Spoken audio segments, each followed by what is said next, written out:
नमस्कार मित्रों, NCERT history master test series चल रही है।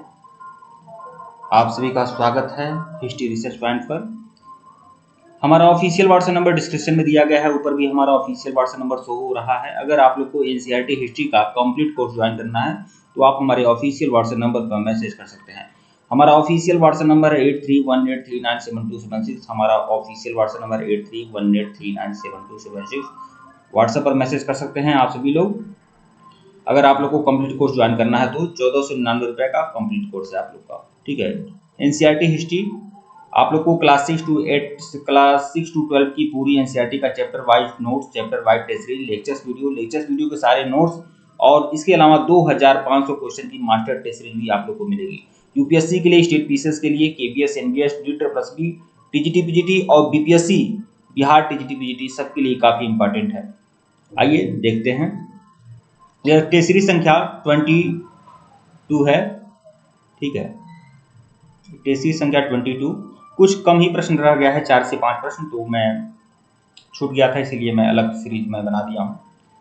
लेकिन प्रश्न आपके काफी महत्वपूर्ण हैं और इसी तरह से देख सकते हैं कि प्रश्न है और पूरा फुल एक्सप्लेनेशन के साथ आप लोग को सब कुछ मिलेगा। तो बहुत ही बढ़िया बेहतरीन सीरीज है आप लोगों के लिए। प्रश्न संख्या 31 देखिएगा। स्वराज मेरा जन्मसिद्ध अधिकार है और मैं इसे लेकर रहूंगा, यह प्रसिद्ध नारा किसका था?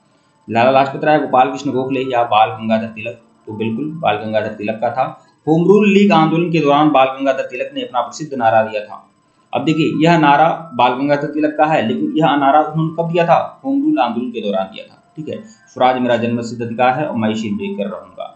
प्रश्न संख्या 32 देखिएगा। निम्नलिखित में से कौन होम रूल लीग आंदोलन की स्थापना से नहीं जुड़े हुए थे? लोकमान्य तिलक जुड़े हुए थे, एनी बेसेंट जुड़ी हुई थी, सुब्रह्मण्यम अय्यर जुड़े हुए थे, लाला हरदयाल नहीं जुड़े हुए थे। विकल्प डी, ठीक है। 1915-16 में 2 होम रूल लीग की स्थापना की गई थी। इनमें एक नेता लोकमान्य बाल गंगाधर तिलक थे, तो दूसरे भारतीय संस्कृति और भारतीय जनता की अंग्रेज प्रशंसिका श्रीमती एनी बेसेंट और एसएस सुब्रह्मण्यम अय्यर के नेतृत्व में की गई थी। लाला हरदयाल का संबंध गदर पार्टी से था, गदर आंदोलन से था, ठीक है। प्रश्न संख्या 33 देखिएगा। निम्नलिखित कथनों पर विचार करना है। 1913 में अमेरिका और कनाडा में बसे क्रांतिकारी भारतीयों ने गदर पार्टी की स्थापना की थी। बिल्कुल यह सही है। गदर पार्टी के द्वारा गदर नामक साप्ताहिक पत्रिका का प्रकाशन किया गया था। बिल्कुल यह भी सही है। गदर पार्टी का विचारधारा धर्मनिरपेक्ष था। यह भी सही है, ठीक है। 1, 2, 3 तीनों बातें लगभग सही हैं। तीनों उपरोक्त सभी कथन सत्य है। अमेरिका और कनाडा में बसे भारतीय क्रांतिकारियों ने 1913 में गदर पार्टी की स्थापना की थी। इस पार्टी के अधिकांश सदस्य जो थे पंजाब के सिख, किसान और भूतपूर्व सैनिक थे। गदर पार्टी का आधार उनका साप्ताहिक पत्र गदर था, जिसके सिरे पर अंग्रेजी राज का दुश्मन शब्द लिखा हुआ था। इनके सिरे पर क्या लिखा हुआ था? अंग्रेजी राज का दुश्मन ये शब्द लिखा हुआ था। गदर पार्टी की विचारधारा बहुत ही धर्मनिरपेक्ष थी। सोहन सिंह भाकना, जो बाद में पंजाब के एक प्रमुख किसान नेता बने, इन्होंने कहा था कि हम सिख या पंजाबी नहीं हैं, हमारा धर्म जो है देशभक्ति है। ये बात है सोहन सिंह भाकना ने कही थी। प्रश्न संख्या 34 देखिएगा। प्रश्न संख्या 34। कांग्रेस और मुस्लिम लीग के बीच प्रसिद्ध लखनऊ समझौता कब हुआ था? तो यह लखनऊ समझौता हुआ था 1916 में। विकल्प सी। कांग्रेस और मुस्लिम लीग के बीच 1916 में प्रसिद्ध लखनऊ समझौता हुआ था और कांग्रेस और मुस्लिम लीग एक हुए थे, ठीक है। साथ ही साथ गरम दल और नरम दल भी एक हुए थे।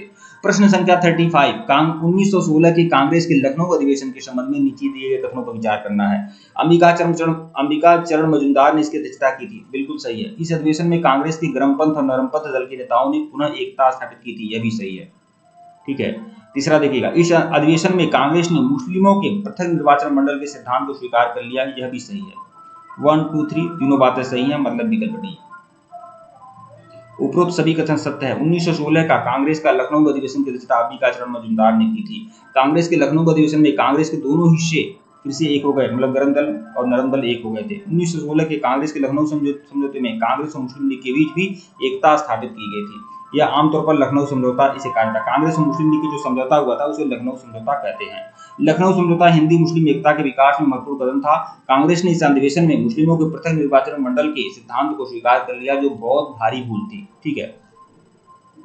ठीक है मित्रों, वीडियो को लाइक और चैनल को सब्सक्राइब करेगा, टेलीग्राम को बिल्कुल ज्वाइन करेगा, लिंक डिस्क्रिप्शन में दिया गया है। अगर इसके पहले का वीडियो नहीं देखे हैं तो प्लेलिस्ट में जाइएगा, NCERT history master test series के नाम से प्लेलिस्ट बनी हुई है, प्लेलिस्ट में जाइएगा और सभी वीडियो को देखिएगा। यह हमारा ऑफिशियल व्हाट्सएप नंबर है 8318397276 और एनसीईआरटी हिस्ट्री का कंप्लीट कोर्स जो है वो 1499 रुपये का है। आप लोग सभी लोग ज्वाइन कर सकते हैं। बीपीएससी टीजीटी पीजीटी के लिए, detail plus B TGT PGT के लिए, यूपीएससी के लिए, स्टेट टीचर्स के लिए क्लास 6 to 12 की पूरी एनसीईआरटी हिस्ट्री का chapter wise notes, chapter wise test series, lectures, video सब कुछ आप लोग को उपलब्ध मिलेगा। और चैप्टर वाइज सारी टेस्ट सीरीज देने के बाद 2500 क्वेश्चन की मास्टर टेस्ट सीरीज भी आप लोग को दूंगा, जो टेस्ट सीरीज मैं दे रहा हूँ। ठीक है, इसकी पूरी पीडीएफ भी आप लोग को मिलेगी।